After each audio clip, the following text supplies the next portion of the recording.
Data analytics जैसी popular specialisation करने के लिए बीटेक जैसा कोर्स सही रहेगा या फिर बीसीए जैसा कोर्स? क्या बीटेक बायोटेक्नोलॉजी जैसा कोर्स करने के लिए बायोलॉजी स्टूडेंट्स भी अप्लाई कर सकते हैं?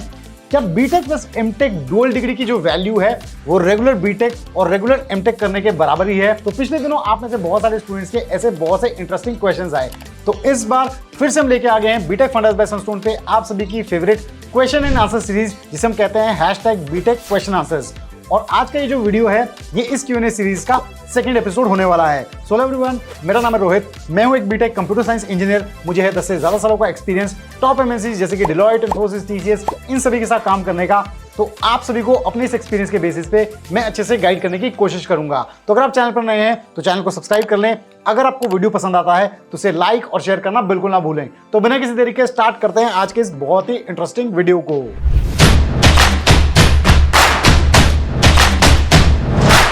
तो आज का सबसे पहला क्वेश्चन पूछा है सईद समीर ने। ये जानना चाहते हैं कि क्या इंटीग्रेटेड कोर्स जो बीटेक प्लस एमटेक 5 साल का होता है, क्या इसकी सेम वैल्यू होती है रेगुलर बीटेक और रेगुलर एमटेक करने के?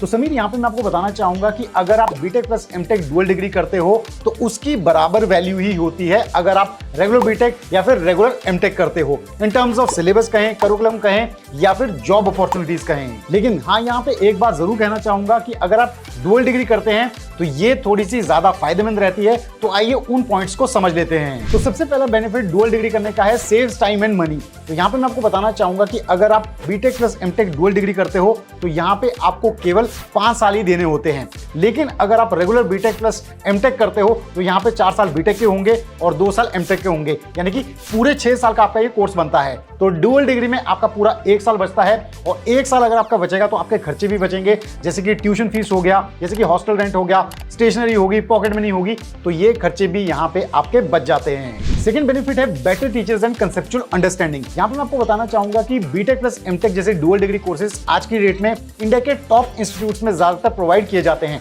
तो इस हिसाब से यहाँ पे जो टीचर्स होते हैं, यहाँ की जो फैकल्टी होती है, यहाँ पे जो इनके एजुकेशन स्टैंडर्ड्स होते हैं वो कंपैरेटिवली काफी अच्छे होते हैं। और डुअल डिग्री के ऐसे कोर्स में आपकी डीप लर्निंग, एडवांस कॉन्सेप्ट्स आप सीखते हैं। और तीसरी इंपॉर्टेंट चीज है, यहाँ पे आप जब डुअल डिग्री करते हैं तो आपका एकेडमिक ब्रेक नहीं होता है। कई बार क्या होता है, बीटेक अगर हमने की है तो 1 साल के बाद हम एमटेक कर रहे हैं तो आपका जो पीरियड है पूरे कोर्स का ये 6 से 7 साल तक चला जाता है। लेकिन जब आप डुअल डिग्री करते हैं तो कोई एकेडमिक ब्रेक नहीं होती, आपकी पढ़ाई एक साथ होती है। और यहाँ पे डुअल डिग्री में जो आपकी प्लेसमेंट और पैकेजेस होते हैं वो भी अच्छे रहते हैं। तो सेकंड क्वेश्चन पूछा है अनुपम ने। ये जानना चाहते हैं कि सर क्या 12th बायो से करने के बाद बीटेक बायोटेक्नोलॉजी जैसा कोर्स किया जा सकता है? तो यहाँ पे मैं आपको बताना चाहूंगा कि बीटेक बायोटेक्नोलॉजी जो कोर्स है इसके लिए पीसीएम स्टूडेंट्स भी अप्लाई कर सकते हैं और पीसीबी स्टूडेंट्स भी। बट यहाँ पे जो मेजॉरिटी कॉलेजेस हैं वो मैथ्स वाले स्टूडेंट्स को प्रेफरेंस देते हैं, यानी कि वो उनका क्राइटेरिया मैथ्स सब्जेक्ट जरूर होता है। लेकिन कुछ कॉलेजेस ऐसे भी हैं जो पीसीबी वाले स्टूडेंट्स को भी एप्लीकेबल करते हैं, यानी कि उनको भी अलाउ करते हैं। तो आप इन कैंपसेस को नोट कर सकते हैं कि टॉप कैंपसेस जो बायो वाले स्टूडेंट्स को बीटेक बायोटेक्नोलॉजी कोर्स ऑफर करते हैं ये है जैसे कि वीआईटी वेल्लोर, यहाँ पे जो इनकी फीस है ये 7 लाख रुपए के करीब है। इसके अलावा मणिपाल इंस्टीट्यूट ऑफ टेक्नोलॉजी, यहाँ की फीस 8 से 10 लाख रुपए के करीब है। इसके अलावा ADYPU जो कि पुणे में है, 8 से 9 लाख रुपए यहाँ पे फीस है। NIET नोएडा, यहाँ पे 5 से 6 लाख रुपए फीस है। और SRM चेन्नई, यहाँ पे 5 से 10 लाख रुपए फीस है। तो इन कॉलेजेस से आप बीटेक बायोटेक्नोलॉजी जैसा कोर्स कर सकते हैं अगर आप बायोलॉजी बैकग्राउंड से हैं। नेक्स्ट क्वेश्चन में पूछते हैं कि सर डेटा एनालिटिक्स जैसी जो स्पेशलाइजेशन है इसको करने के लिए बीटेक जैसा कोर्स सही रहेगा या फिर बीसीए? और ये बताते हैं कि इनके 12th में थोड़े से लो मार्क्स आए थे तो कौन सा कोर्स उनके लिए बेस्ट रहेगा इस स्पेशलाइजेशन में? तो यहाँ पे सबसे पहले तो मैं आपको बताना चाहूंगा कि डेटा एनालिटिक्स एक बहुत ही इंपॉर्टेंट और इमर्जिंग स्पेशलाइजेशन है आज की डेट में। डेटा एनालिटिक्स में लार्ज डेटा सेट्स को स्टडी किया जाता है, पैटर्न को समझा जाता है, ट्रेंड्स को समझा जाता है, उसके बेसिस पे बिजनेस के लिए प्रॉफिटेबल डिसीजंस दिए जाते हैं। यहाँ पे मैं आपको बताना चाहूंगा कि डेटा एनालिटिक्स में अगर आप जाना चाहते हैं तो यहाँ पे इंपॉर्टेंट टेक्नोलॉजीज जैसे कि एक्सेल हो गया, टैब्ल्यू हो गया, पावर बीआई हो गया, पाइथन हो गया, ऐसी इंपॉर्टेंट टेक्नोलॉजीज पे आपको काम करना होगा। तो यहाँ पे रही बात कि कौन सा कोर्स आपको ऑप्ट करना चाहिए डेटा एनालिटिक्स जैसी स्पेशलाइजेशन के लिए, तो यहाँ पे 2 पॉइंट्स है। सबसे पहला पॉइंट तो ये है कि अगर आपके पास 12th में पीसीएम सब्जेक्ट्स हैं तो आप बीटेक जैसा कोर्स भी कर सकते हैं और बीसीए जैसा कोर्स भी कर सकते हैं। दूसरी इंपॉर्टेंट चीज यहाँ पे ये है कि अगर आप चाहते हैं कि आप डेटा एनालिटिक्स कम टाइम पीरियड में करें तो आप बीसीए को ऑप्ट कर सकते हैं, क्योंकि ये कोर्स 3 साल का रहेगा। बीटेक करते हैं तो यहाँ पे आपको पूरे 4 साल देने होंगे। और आपने ऐसा भी कहा है कि 12th में आपके लो मार्क्स रहे हैं तो मैं कहूंगा कि आप BCA को ऑप्ट कर सकते हैं डेटा एनालिटिक्स स्पेशलाइजेशन में। पॉपुलर कैंपसेस आप नोट कर सकते हैं जो BCA में डेटा एनालिटिक्स ऑफर करते हैं, ये है जैसे कि SRM university, Xavier's institute of computer application, DAV college Chandigarh, इसके अलावा मानव रचना यूनिवर्सिटी, यहां से आप डेटा एनालिटिक्स में BCA कर सकते हैं। फोर्थ क्वेश्चन पूछा है सिद्धार्थ सेन ने, ये जानना चाहते हैं कि सर क्या क्राइस्ट यूनिवर्सिटी बैंगलोर से BTech computer science engineering in artificial intelligence and machine learning करना सही रहेगा? ये इस पे सजेशन चाहते हैं हमारा। तो यहाँ पे मैं आपको बताना चाहूंगा कि क्राइस्ट यूनिवर्सिटी जो बैंगलोर है, ये one of the best universities में से एक है इंडिया में। यहाँ पे अगर इसकी NIRF रैंकिंग की बात करें तो ये 71st बेस्ट यूनिवर्सिटी है इंजीनियरिंग कोर्स में, और ये एक NAC A कैटेगरी की यूनिवर्सिटी है।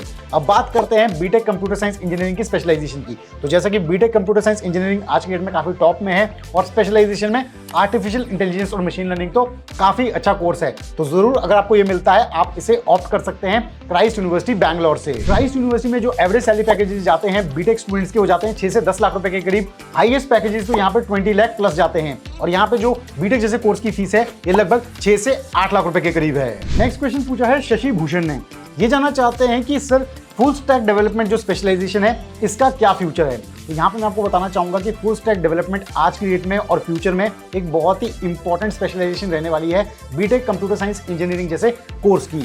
फुल स्टैक डेवलपमेंट अपने आप में ही एक कंप्लीट डोमेन है जिसमें आपको किसी सॉफ्टवेयर प्रोडक्ट का एंड टू एंड काम संभालना होता है। यहाँ पे आपको फ्रंट एंड हो गया, बैक एंड हो गया, इन सभी की कंप्लीट नॉलेज होनी चाहिए। आज की डेट में आप एप्लीकेशन डेवलपमेंट देख ले, वेब डेवलपमेंट देख ले, इन सभी में फुल स्टैक डेवलपर्स काफी ज्यादा काम में आते हैं। तो फुल स्टैक डेवलपमेंट में जो इंपॉर्टेंट टेक्नोलॉजीज हैं वो है जैसे कि फ्रंट एंड टेक्नोलॉजीज और फ्रेमवर्क जैसे कि HTML हो गया, CSS हो गया, जावास्क्रिप्ट होगी। बैक एंड टेक्नोलॉजीज और फ्रेमवर्क जैसे कि Node.js हो गया, Express.js हो गया, फ्लास्क हो गया। इसके अलावा C++ लैंग्वेजेस के भी यहाँ पे काम रहता है, तो इनको आपको अच्छे से सीखना होता है। इसके अलावा डेटाबेस मैनेजमेंट सिस्टम में अगर हम आ जाएं, MySQL हो गया, Oracle हो गया, इन सभी की भी नॉलेज आपको होनी चाहिए। टॉप कंपनीज जो फुल स्टैक डेवलपर्स को हायर करती हैं वो है जैसे कि IBM, Oracle, Infosys, TCS। यहाँ पे जो इनके एवरेज सैलरी पैकेजेस हैं वो जाते हैं 5 से 10 लाख रुपए के करीब, और हाईएस्ट पैकेजेस तो 20 लाख प्लस रहते हैं। तो जरूर इसका बहुत अच्छा फ्यूचर है फुल स्टैक डेवलपमेंट का आगे आने वाले टाइम में और प्रेजेंट में भी। नेक्स्ट क्वेश्चन पूछा है अभिषेक दीक्षित ने, ये जानना चाहते हैं कि सर बीटेक कंप्यूटर साइंस की जो स्पेशलाइजेशन है डेवऑप्स, इसके बारे में थोड़ा सा बताएं। तो यहाँ पे मैं आपको बताना चाहूंगा डेवऑप्स यानी कि डेवलपमेंट एंड ऑपरेशंस, ये बीटेक कंप्यूटर साइंस इंजीनियरिंग की एक इंपॉर्टेंट स्पेशलाइजेशन है और बहुत ही इमर्जिंग स्पेशलाइजेशन है। यहाँ पे जो सॉफ्टवेयर है उसके जो डेवलपमेंट का काम है, ऑपरेशंस का काम है, उसे इंटीग्रेट किया जाता है। यानी कि जो डेवलपर्स हैं, टेस्टर्स हैं, ऑपरेशंस हैं, ये सब साथ मिलके एक साथ काम करते हैं। इन्हें अलग अलग ग्रुप्स में जाके काम नहीं करना होता है। और यहाँ पे मैं आपको बता दूं इनके जो इंपॉर्टेंट जॉब प्रोफाइल्स हैं वो है जैसे कि DevOps architect, software testers, DevOps engineers, और जो इनके एवरेज पैकेजेस रहते हैं वो 6 से 10 लाख रुपए के करीब रहते हैं, और हाईएस्ट पैकेजेस इनके भी 15 से 20 लाख प्लस जा सकते हैं। और यहाँ पे जो टॉप कैंपसेस हैं जो डेवऑप्स की ये स्पेशलाइजेशन ऑफर करते हैं, ये जैसे कि लवली प्रोफेशनल यूनिवर्सिटी, मानव रचना यूनिवर्सिटी, चंडीगढ़ यूनिवर्सिटी, इसके अलावा UPS देहरादून, जहां से आप ये कोर्स कर सकते हैं। तो इस क्वेश्चन के साथ हमने कंप्लीट किए आपके कुछ और क्वेश्चंस। आई होप आप सभी को अपने क्वेश्चंस के सेटिस्फैक्टरी जवाब मिल गए होंगे, और बाकी सभी स्टूडेंट्स को भी इन क्वेश्चंस के जवाब से कुछ ना कुछ सीखने को जरूर मिला होगा। तो अगर आपको आज का ये वीडियो पसंद आया है तो जरूर इसे लाइक करें, शेयर करें, और channel BTech fundas by Sunstone को सब्सक्राइब करना बिल्कुल ना भूलें। तो जल्द हम लेके आएंगे बीटेक फंडास बाय सनस्टोन पे एक और ऐसा ही डाउट क्लियरिंग वीडियो। तब तक आप सभी अपना ध्यान रखें। Stay tuned, stay safe and believe in you.